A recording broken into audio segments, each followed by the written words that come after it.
Hello, Mr. Chair, Vice Chair, Commissioners, and anyone from the public tuning into this presentation.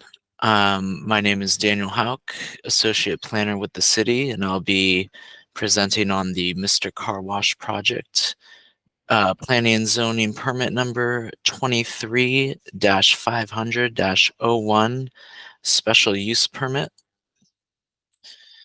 So the project is a request for a special use permit for a 5,400 square foot drive-through car wash building with 15 vacuum stalls, landscaping, and other site improvements, which I will detail a little bit more later. The project location is on the north side of the city, just south of the 101 interchange at Vineyard Avenue. On the bottom left, you can see the vacant lot, which is looking northwest, maybe more west from North Vineyard Avenue at the project property. On the bottom right is kind of showing where it is between Oxnard Boulevard and the interchange. And as you can see from the greater map, it is right up there on the north side. So the project site is zoned C2 PD, which is General Commercial Plan Development. The north, south, and west is also zoned this, with the exception of the east being commercial office, and there also being easement zoning for the railway on the west side of the property. The general plan follows suit, with being commercial general across the board, except for there being commercial office to the east and the easement for the railroad to the west. In terms of the land use, the lot itself is vacant and it's surrounded by multi-tenant commercial business buildings and the railroad again to the west. And I'll show some visuals on that. So to the north, we have the Gold's Gym and multi-tenant commercial, as you can see in the top left.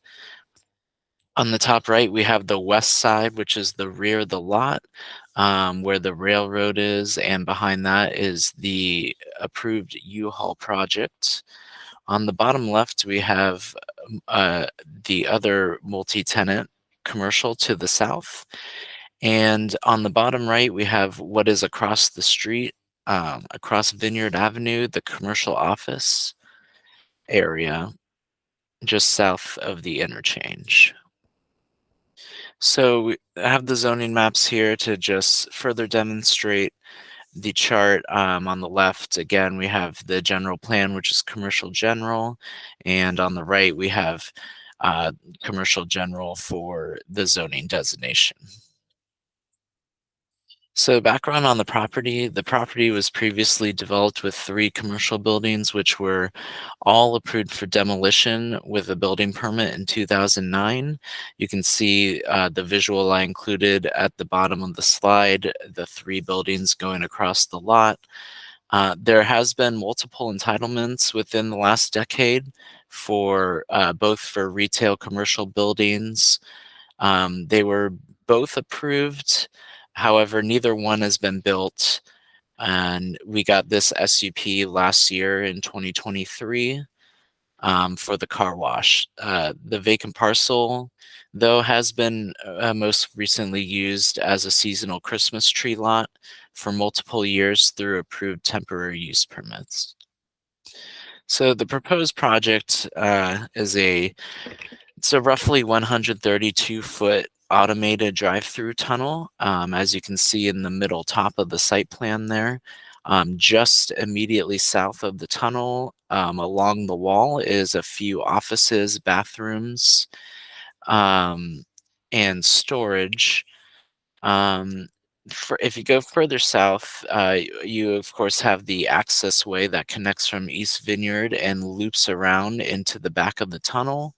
And then there's the 15 vacuum stalls, which I believe three of those are accessible. On the very back of the site, there is a few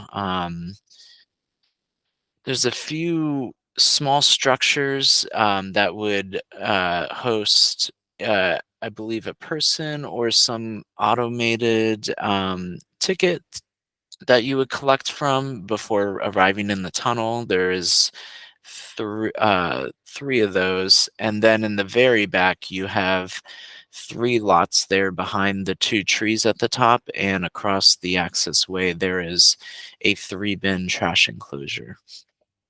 I also want to highlight on the far left, there is a proposed bike trail. It likely won't be built by the developer, but the city will be getting an easement to be able to construct the bike trail, which is really a multi-use path that would connect to the adjacent property to the north, where we also have the same easement for a multi-use path, which also has not been developed yet.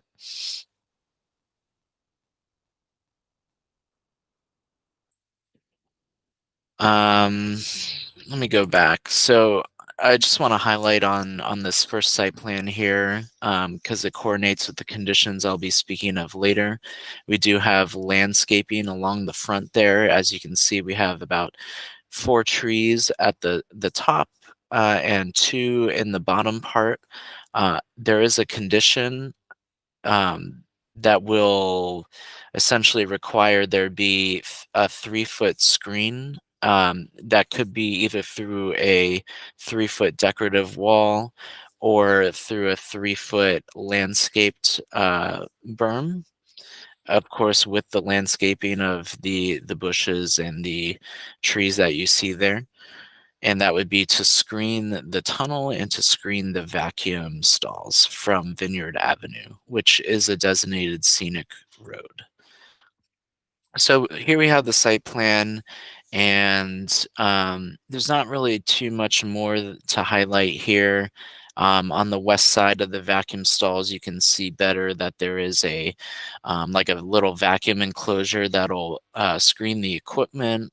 Also, you probably won't be able to see that from the front anyway, from Vineyard Avenue. You can see some of the crosswalks there better.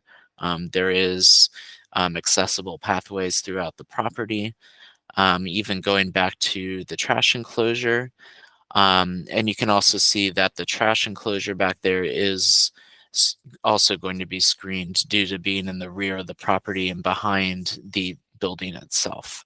So let's go to the building itself. Here at the bottom, we have the elevation, which would be um, standing south looking north, from the access way. On the top right, we have an uncolored elevation of what it would look like from the street. Um, and then on the left, I have three small diagrams here. The top left would be the same elevation, but from the rear of the property, so where the cars would actually go into the tunnel. Just to the right of that are the little um, the little structures where people would first enter the drive-through, and there is a covered structure with that, as you can see. And then sandwiched there in the middle, we have just the trash enclosure, which would be in the rear of the property. So general plan, the 2030 general plan, we did find that there is consistency with that. Um, through many policies, but I'm highlighting three of the key policies here.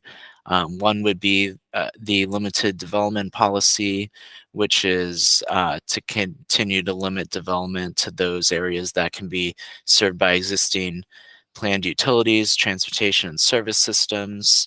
It really goes along, all three of these are kind of in the same use with the infill development and then promoting the use of patterns to be compact. So obviously this development will be infill. It will be in an area that already has a lot of existing infrastructure. And it is because of the tightness of the lot, it is built pretty compactly. So bouncing off that, the compliance with the zoning code, um, we have the setbacks here where the front is 35 feet by code, proposed at 35 feet. the rear 15 feet, but proposed at 170 feet, the side being 5, with it being proposed at both 20 and 5 feet. Then we have the parking. So we have a total of 18 spots, which does meet the code. 3 of those would be for employees in the back, and the other 15 would be vacuum stalls. They also all meet the required dimensions by code. Within the parking code, we have a lot of landscaping code as well. And as I showed on the landscaping site plan, there is quite a bit of landscaped areas, both on the all the property lines along the frontage and within the circulated areas. So it is compliant with all our landscaping code. The trash enclosure in the back, being 3 bin, is compliant with the most up-to-date trash enclosure requirements. And then the lighting, which I didn't show a plan, but there is lighting on site, and it will be downcast and between 1 to 7 foot candles, which again is compliant with our code. Um, Pretty much last but not least, we have the environmental determination. So in accordance with the CEQA guidelines and specifically section 15303, we have class 3, which is construction of new and small facilities, which allows for areas under 10,000 square foot, or I'm sorry, structures in urbanized areas under 10,000 square feet in floor area, to be found, can be found exempt. With this project being 5,400 square feet in floor area on a lot that's already been developed with no um, sensitive environmental areas, we did find it was able to be exempt through the class 3 exemption, and there are no exceptions to the exemptions that apply. I should also say, I did prepare a notice of exemption, and as you'll see later, I recommend that the Planning Commission accept that.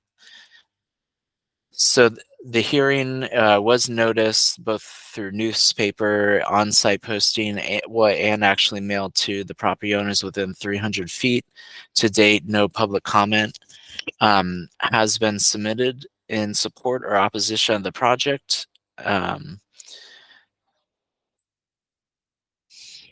Just to highlight a couple of the conditions of approval, there are a total of 173, which come from all the city departments within the Development Advisory Committee. The key conditions, one which I highlighted earlier, is just the landscape and wall screening along the frontage. With the vacuum stalls and the drive-through noise, we would be checking that that noise level comply with our Oxnard City Code. There are multiple conditions concerning the easement for the multi-use path, which I also highlighted earlier, both granting the easement and maintaining areas around it. Because there isn't a loading zone dedicated and striped, deliveries and pickups will be required to be outside of operational times, and a queue management plan will be needed to be submitted and approved because it's technically a drive-through. And that would be to make sure that site circulation doesn't become an issue. And if the drive-through line backs up a little bit, that there are um, just a system in place to navigate that situation. So staff recommendation is that the Planning Commission find the project exempt from environmental review pursuant to section 15303 and adopt resolution 2024-XX approving PZ 23-501 special use permit subject to certain findings and conditions. And that's all I have for you today. Thank you for tuning in and listening to my presentation on the Mr. Car Wash project.